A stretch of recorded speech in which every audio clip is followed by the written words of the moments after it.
Next year's elections should see many more smaller parties and individuals contesting. Earlier this month, DA members voted John Steenhuisen in for a second term as leader, and in his speech, he promised that the DA would be calling for other parties to join forces to unseat the ANC. This new plan was dubbed the Moonshot Pact, but is it viable? Political analyst Steven Friedman joins us now for a discussion on this. Prof, thank you so much for making time. John Steenhuisen, just this past weekend, says the DA has to have its best election results ever in 2024. This is what he believes is needed for this Moonshot Pact. Do you think the party is beginning to realize that as things currently stand, this Moonshot Pact to unseat the ANC is virtually impossible? Well, it may well be, Clement. I mean, he understated the issue. He says they would have to have their best result ever. They would have to have a lot more than their best result ever. Remember that the DA for several elections now has targeted 30%. It hasn't got to the 30%. And now it wants to tell us that it's getting together an alliance which is going to get 50%. No, it's not realistic. And I think maybe what might be beginning to sink in the DA and for John Steenhuisen is that, it doesn't do you any favors by trying to get voters to accept something which everybody knows is not going to happen. Mm-hmm. So it would be far better for the DA if they were to actually come over to voters as realistic. Mm. And maybe, what you're picking up is the beginning of that process. Yeah. And I'm just wondering, Prof, how the DA is calculating their numbers. Because they're saying, well, we have to increase our support base. But, I mean, the numbers are not really coming together. I mean, unless the DA is telling us that it will increase its support base by more than 10%, which is not possible to do next year, or is it? No, it's not possible. And you see, I just wonder whether this is really about uniting the opposition to defeat the ANC at all. Yeah. I think what it's really about is trying to get all the opposition parties to unite behind the DA, because this has been a DA objective for many years now. The DA believes that it's the only opposition party which is a real opposition party. It believes that the other parties should fall into line behind it, and I think this is another way of trying to do that. Because, either they are operating with a number system different to the rest of us, or they cannot believe their own claims. I noticed that on the odd occasions when journalists ask DA people to be quite specific about the numbers, they find it very difficult to do that because the numbers simply don't add up. You remember that, the DA got about 20% in the last election. Its allies at the moment are the Freedom Front Plus and the IFP, and between those two parties, they got about 5 or 6%. So you're essentially talking about doubling your vote. Yeah. And there's no that's even possible. I mean, we're not picking up from by-elections. We're not picking up from the polls that people do, that there's anything like that movement among the voters. So you say to yourself, well, either they don't understand numbers, or really this is about something else. And my feeling is that, it's another attempt to persuade opposition parties that they should fall in line. What do you think would make this possible and practical? The inclusion of the EFF, perhaps? Well, you see, once they include the EFF, then the numbers change, you see, because, if you lump the ANC together with the EFF, which that's what they're doing, then in the last election you're dealing with more than 2/3 of the vote. You're dealing with 67%. Yeah. If you take the EFF out of that, you're dealing with an ANC which got 57%. And for the ANC to drop below 57% to below 50% is certainly possible. I've been making the point for some months now that if we're going to have a government which does not include the ANC, the only way that is possible is if the EFF supports that government, because otherwise the numbers don't add up. So if you want a non-ANC government in this country, you have to persuade the EFF to join you and support you. Yeah. Otherwise you're simply doing something which is futile. And perhaps it's safe to say that's not going to happen because, the DA, John Steenhuisen, has already said the EFF is now enemy number one, so they're not considering them in this Moonshot Pact. Which brings me to another proposal by the UDM leader, Bantu Holomisa. He is proposing a single banner opposition party to unseat the ANC. I'm not sure how different this is to what John Steenhuisen is proposing, except that what the UDM is proposing is that the EFF would have to possibly be part of this. But do you think it would help to have this single banner opposition party with its own colors, its own mandate ahead of elections? No, it doesn't help, Clement. And, I'm puzzled by the fact that, we continually given claims which really are contradicted by the way our voting system works. That would only, if we had a system where everybody was elected in constituencies, you can split the vote. So in other words, if those opposition parties don't get together, the ANC could get 40% and the opposition parties, the biggest opposition party could get 32% or something and they'd lose. But that's not how our system works. You get a seat for every quarter of the 1% of the vote that you win. So the opposition in one united front is not any stronger than the opposition are at the moment. I would actually argue that if you were to unite opposition parties in this country in one front, you'd actually lose opposition votes, because at the moment opposition voters in this country have quite a wide choice. There are a lot of parties you can choose from if you don't like the ANC. If there's only one party, then you may well say, well, I don't like either and then I'd much rather stay at home. So I don't see why, in this electoral system, opposition politicians believe that getting together in this way would actually help them. I think it would hurt them. Yeah. Let's say, Prof, hypothetically speaking, the DA and other parties do get the support they need to unseat the ANC. Do you think our political party leaders are matured enough to club together at national level? When you look at what's happened, at local government and the experience we've had in our hung metros, what do that experience tell us about what, this clubbing together would potentially mean for South Africa? Well, you see, the problem with this clubbing together is that you need agreement, on who's actually in charge. And very often in this country, attempts to unite people land up dividing them even more among political parties. Because everybody says, yes, we really need to get together, and that means everybody should fall in line behind us. And of course, once you have that attitude, nobody can agree on who it is that you're supposed to fall in line behind. So, instead of that, what they should be thinking about is, after the election, if you're looking at a situation where the ANC is below 50%, what kind of compromises do they have to make then to get a stable government together? As I said earlier, that stable government would have to include at least the EFF agreeing not to vote against it.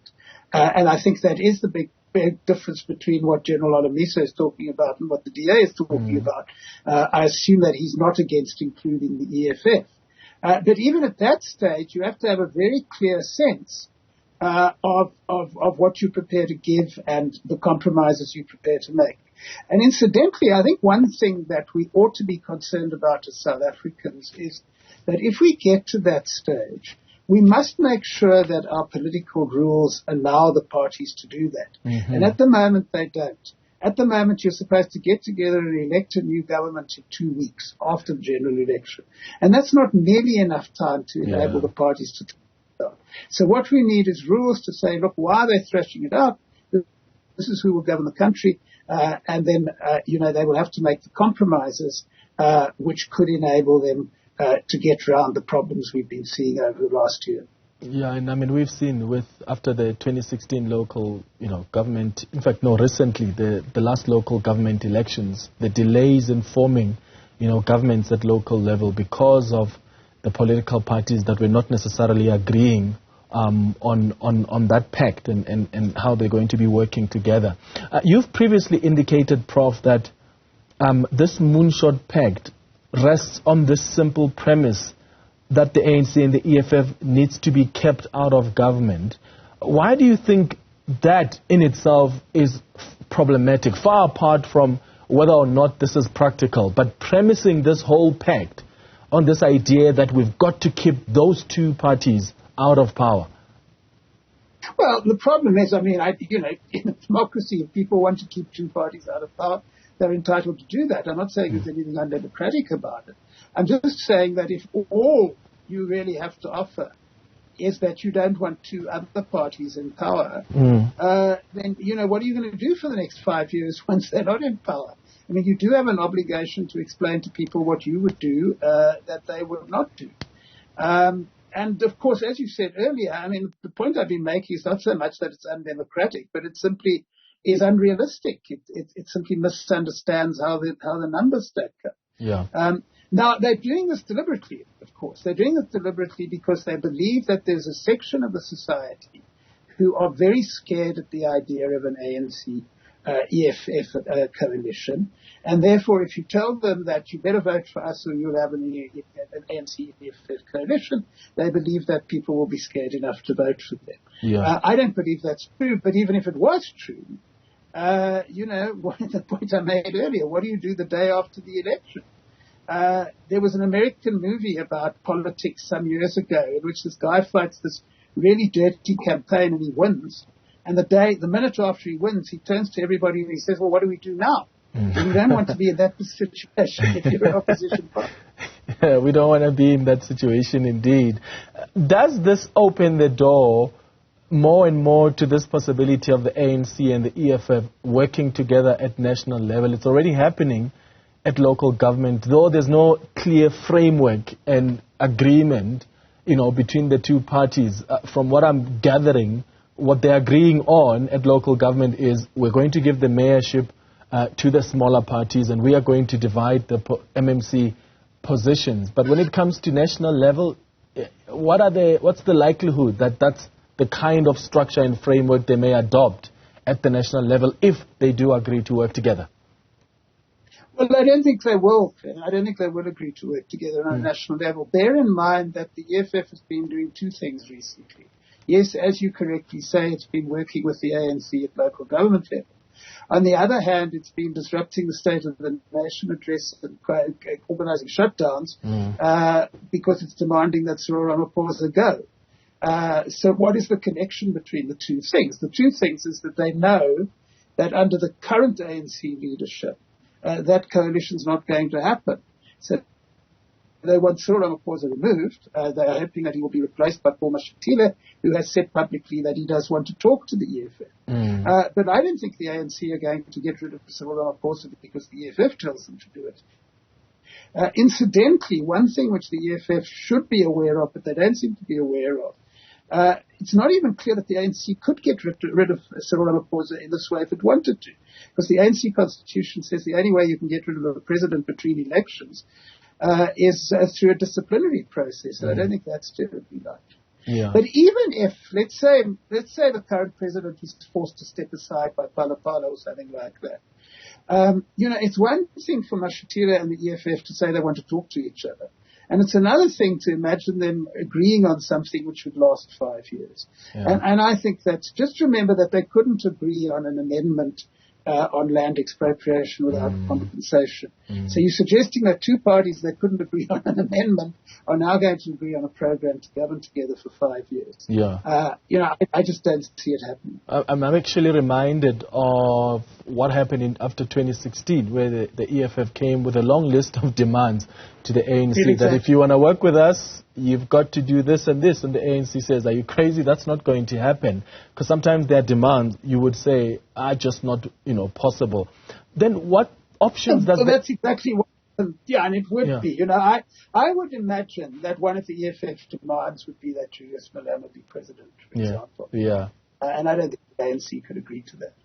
But what option does the ANC going to have, Prof? I mean, if the EFF makes this quote-unquote crazy demands and the ANC says, we can't give you that, I mean, the ANC is not going to go to the DA and say, let's work together. They're not going to go to the other smaller parties and say, can we club together? You give us maybe the 5% or 6% that we need so that we have a government, 50% plus one. Or do you see the ANC that may say, as a matter of principle, we didn't get the overwhelming majority. We're not willing to go to bed with the EFF. Therefore, we are conceding. that we didn't win, and let's see what happens? Yeah. Look, there are a number of aspects to that. First of all, there is a view within the ANC leadership. It's not everybody. I don't even know whether it's a majority. But there is a view which says if that happens, you simply go into opposition, which the ANC has done at the provincial level and at the municipal level. You simply go into opposition, and then which probably may well be the best strategy for them, because if, as we've been saying earlier, the other parties can't actually get together a stable government, then they're forced to come back to the ANC and say, well, look, we need your support. The other thing is I think they would go to the smaller parties. I think they would go on a very serious attempt to woo the smaller parties. And the third point is that if we get to the stage, I mean, one of the things we haven't mentioned in this discussion, which is the kind of elephant in the room, is that it's possible that nobody will be able to form a government.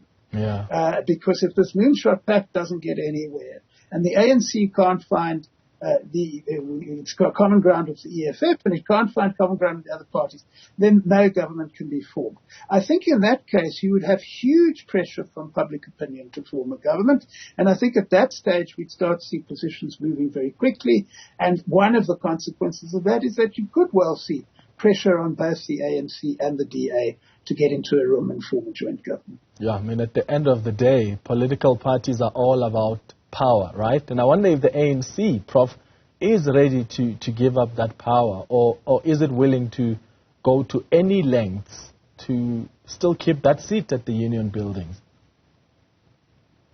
No, I don't believe that. I mean, one of the points which has been actually reported, people ignore it. I mean, for a couple of years now, the ANC has been holding training courses for people in the ANC on how you operate in opposition. And as I said, there's a significant body of opinion in the ANC. And I think, we very often hear the negative story about South Africa and, there are all sorts of things wrong, etc. But, if you told people in 1994 that we would be in a situation now where the governing party might lose power, and if it does lose power, it's going to sit on the opposition benches and play that sort of role, people would not have believed you. But that is a very strong possibility, if not after this election, certainly after the one after that. And I think from all the evidence we've seen, I mean, one thing I am confident about South African politics is if the ANC loses an election and can't form a coalition, it will go into opposition. Professor Steven Friedman, always appreciate your insights and analysis. Thank you for making time.